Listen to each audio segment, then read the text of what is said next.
Hello students and faculty, this is Dean Torres, and I have a few announcements to share with everybody today. First, I want to congratulate our Lady Vamps volleyball team for making it to nationals.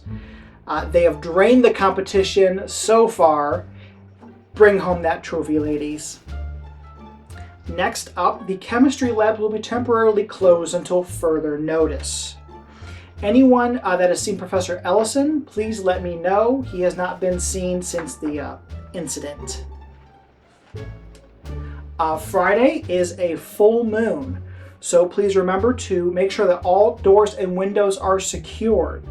The Lycan dorms are exempt from this rule, as that all entrances and exits are to remain open in the Lycan dorm. And finally, please stop disposing of your failed thesis products in the dark woods. We have been getting complaints from the nearby villages. So please, just work on your stitches.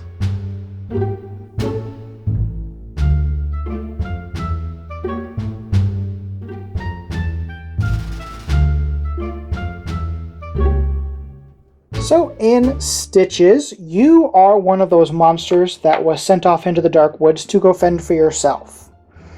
So the first thing every player is going to get is they're going to receive a monster of their own. You're going to get a torso, 2 arms, a head, and some feet, using the basic human setup. Everybody's going to receive 2 stitches, and these are the currency in the game. You're also going to receive one of these cards, the Attack and Scavenge card. And then you will also all receive 1 word. So tummy is my word, so that's the only word that I know.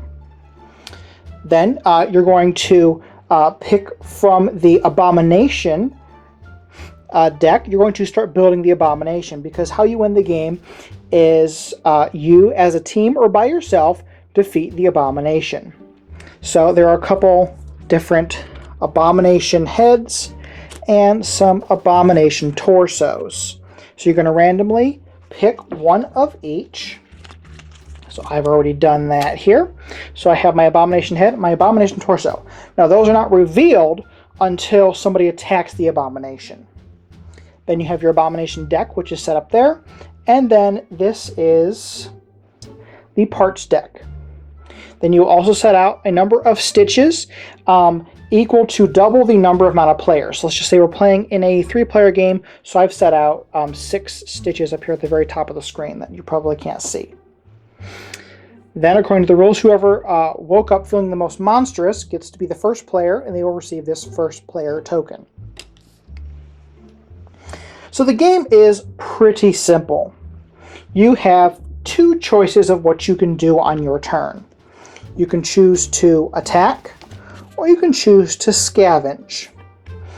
You can attack another player, or you can attack the Abomination, and scavenging is what allows you to purchase items from the market once that is set up. So the first thing you're going to do in the game is you're going to pull a card from the Abomination deck and see what the Abomination does. So we pull a card, and it tells you on there, it grows. So you add 1 part from the parts deck. So you take a part from the parts deck, and we have looks like a polar bear hand. Now the thing with these is they can go on left or right, it does not matter, and it'll show you the power of that particular body part. Now if you look, this one has 2 scissors icons, and if you look at some of the other body parts, all the body parts have a rock, paper, or scissors on them. This is how combat works. So if you know your basic rock, paper, scissors, that is how the game determines what your power is. So let's go ahead and let's just scoot the Abomination over a little bit and give him a polar bear arm. Now we don't know what his torso looks like, we don't know what his head looks like, but that is that. The next thing you're going to do is you're going to take 3 cards from this parts deck. I'm going to put that off to the side, and these will be the parts that are available for purchase. So it looks like we have an arm that's going to cost 3 stitches to purchase. We have a brand new head, which is going to cost 4 stitches to purchase, And we have another head, which is going to cost 5 stitches to purchase. And you can see each one has a different power level.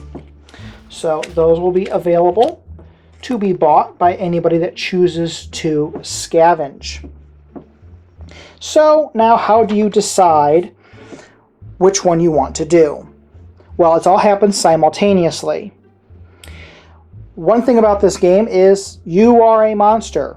You don't really know language. You only know the words that you've collected. So my guy right here can only go, "Tummy, tummy, tummy," and he can grunt and growl and whatever, but he can only say the word tummy. And that's the only thing you're allowed to say as a player. So when everybody feels ready, whoever is the first player, they're going to start grunting. When they start to grunt, and that means they're calling for a vote. So when they call for a vote, everybody will shut their eyes, and the lead player will grunt 3 times. At least that's what it sounded like in our game. On the third grunt, you're either going to lift your arms up in the air. If you lift your arms up in the air, you are attacking. Or if you put your arms to your side, you are scavenging. So on the third grunt, everybody opens up their eyes, and that's the action that you are doing. And you'll have this handy reference sheet, so that way you know what you're doing as well. And they'll tell you exactly how each of those actions work right on there. Now, if you have a group that does not want to grunt, or they refuse to grunt, don't play with them. But if you still insist on playing with them, you can just use these cards instead of doing the grunting thing. You're going to pick a side and 1, 2, 3 reveal which one you're going to do. But, so let's just say I decided to scavenge this turn. So this tells me exactly what's going to happen. Is you start with the first player, and they're going to do whatever action that they've chosen. So I'm going to scavenge. So the first thing you're going to do is you're going to split the pot with any other player who has scavenged. Well, we have a total of 6 available there. Let's just say that 2 people decided to scavenge. So I'm going to receive 3 stitches, and the other player will receive the other 3 stitches. Now I have 5 stitches to deal with. And then on your turn, draw and add 1 part to the market. So, since I was the first player, I'm going to draw a new market card. And it looks like we have another tentacle arm. So that is going to go into the market to be purchased. Then you can buy as many parts as you would like and then put them onto your monster. So let's see here. I have 5 to deal with. I can buy a tentacle hand. I can't buy 2 tentacle hands. I can buy a new head. I'm going to go a little bit cheaper, and I'm going to buy this squid guy head. So that's going to cost me 4 stitches. So those 4 stitches go into the pot that everybody will split if they decide to scavenge next turn. So those 4 stitches go there. And now my stitches are, my physical stitches on my guy are not very strong, so I can just kind of rip off my own head and plop a new one on there. And then you can go ahead and discard your previously used head. So now I have a slightly stronger head. I only have 1 stitch, so there's nothing else that I wish to purchase. Everybody else will do whatever action they chose. Now let's just say we go into the next round and I decide I want to attack. So I lift my arms up high after the 3rd grunt, and I'm going to go ahead and do an attack. So I have a choice if I want to attack another player, or I can attack the Abomination. So first of all, let's say I attack another player. I have 2 choices. I can just go ahead and steal half of their stitches if I wish to, or I can actually try to physically attack them. So if I try to physically attack them, what I do is I will count up, I will look at all of the symbols on all of my cards, and I will look at 1 singular body part of my opponent. So let me actually grab one. Let's just say my opponent had this polar bear arm and I wanted to attack it. So what I will do is I will look, I have a paper and I have a scissors. Or they have a paper and they have a scissors. Well, scissors beats paper, and rock beats scissors. So I need a rock and a scissors to be able to beat them. So I will look at my entire body, and I will see if I have those available. Well, I have a scissors on my head, so there's my scissors, and I have rock on my hands and my feet. So I'm able to defeat this body part. When I defeat that body part, I rip it from their body. So they no longer have this arm available to them. So then I can now take that body part and, rip off my own arm and attach that there. So now I have a big squid head and a polar bear arm. I am looking fantastic. Now something else I could do, I could choose to attack the Abomination. If I choose to attack the Abomination, one thing I forgot. Also, when you attack another player, no matter what happens, if you defeat or do not defeat, you get a new word card. And if you ever draw the same card, like I already know tummy, I will draw a new card. So now I know the word shiny. So now I can say shiny tummy or tummy shiny. That really doesn't help me communicate anything, but it adds a lot of flavor to the game. But anyways, if I try to attack the Abomination, the first thing you will do is you will go ahead and you will flip over all of the Abomination's cards. So he has an ugly, weird head. It looks like he has a werewolf body. Now I don't have all of the artwork for everything just yet. So this is just temporary, what it looks like. So we have this lagoon monster. We have this lagoon monster head, a werewolf body, and a polar bear arm. Ooh, he's terrifying. Now the first thing you do, if he has any empty spots on him, you're going to go ahead and fill those in. So he's going to get another polar bear arm. And as I said, they are swappable. And we're going to pull up here, and oh, look, he has a human hand. Now, the Abomination doesn't care about conventional where things go. So he is actually just going to have a hand as a foot. Because, well, he's an Abomination. So now, when attacking the Abomination, anybody that is attacking and they share a word that I know, if we have both common language, we all get to attack as a team.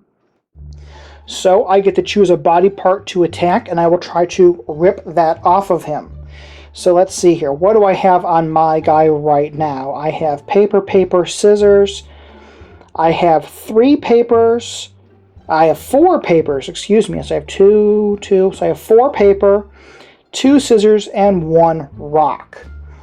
So 2 scissors and 2 paper will defeat his head. So I'm going to go ahead and I'm going to roar and I'm going to rip off the Abomination's head. And get rid of that head. Now the Abomination will attack me back. Even if he doesn't have a head, he can still attack me back. What he's going to do is he's going to retaliate, and he's going to attack the body part with the most stitches. So he would attack my head here, since my head costs 4 stitches. So I have paper, paper, scissors. So he needs scissors, scissors, rock to defeat that. Looking at him now, he no longer has any more rocks, because the rocks were all in his head. So because it couldn't defeat my head, it's going to go around my body counterclockwise, or clockwise, excuse me, until it can find a body part that it is able to defeat. So we have over here, we have paper and scissors. Again, it has no rock, so it can't defeat that. My foot here has rock, and rock is defeated by paper, so he does have paper, so he will rip that part off of me, so I no longer have any legs. If he wasn't able to attack any body part successfully, his attack would just be over, and it goes on to the next player's turn. It goes on to the next player's turn anyways. Whoever is attacking next can attempt to wear down the Abomination. Now, once the Abomination has been fully defeated, anybody who was on the attacking team has successfully won the game of Stitches. This program is part of the Pathological Nerdcasters Network. Find more at pncn.rocks, where all the geeks come to play. So that is Stitches. It is a pretty interesting game, especially fitting for this time of year, almost Halloween, if you're watching this right when I put it out. So this is something it's very unique and very interesting. I like how it uses this rock, paper, scissors type of battle system that most people are familiar with. You don't have to worry about rolling dice or anything like that. So it's all about, when do you want to attack the Abomination? When do you want to try to attack other people and try to get the stuff from them? And then hopefully they'll be on your side to help you attack the Abomination later on. It's very interesting with the give and take. It's pretty cool. I do love the word cards. Those are a lot of fun. So mama, friend, kitty. I think I had kitty the first time, and that was like one of the only things I could say for the longest time. But, you know, just going around being like, kitty, kitty, kitty. It is a lot of fun. Again, there are these cards in here, player reference cards. If you don't want to be grunting and shouting and raising your hands. I jokingly said that if you play with people who refuse to do the grunting and yelling, don't play with them. But sometimes situations are where you're not able to make all that noise, especially if you're playing with the parents of little ones and the little ones are in bed and you're still up with them playing games. That would be a good reason to use this instead of grunting and making a lot of noise that might wake up the wee little ones. But anyways, if this looks like something that you'd be interested in, I'll have a link down below for their Kickstarter. And as always, thank you so much for watching. Please do not forget to like, share, subscribe, and help support Cloak and Meeple. My subscribe button is right down below. My Patreon link is right over there. Please go ahead and click that. Please do not forget to also like this video. Thanks for watching.